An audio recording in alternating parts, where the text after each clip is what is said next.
Chad. This country is in Central Africa. It has a striped blue, yellow, and red flag, which means that over in Europe a great deal of confusion's always been had.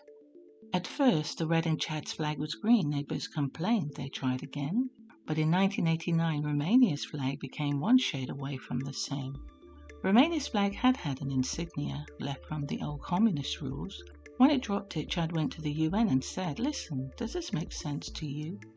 Now Libya, Nigeria, and the Central African Republic, as well as Sudan and Cameroon, watch to see what Chad might pick.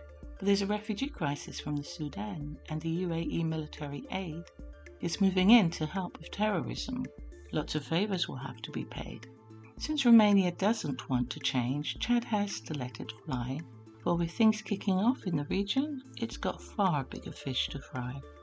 Chad's current transitional president, called Mohamed Idris Deby, succeeded when the previous president was killed. He was also called Idris Deby.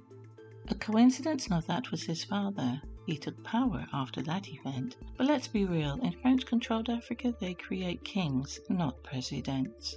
Deby Sr. had ruled over 30 years and was planning to rule a bit longer. Now the situation is that his son is the president, and he's a lot younger. Deby Jr. went to Niger to help sort things out. As you know, they've just had a coup in July 2023 when they replaced the one called Bazoum. If I were a West African leader, I'd be frightened to leave my throne, because it seems many pigeons are ready to roost, and they're all making their way home.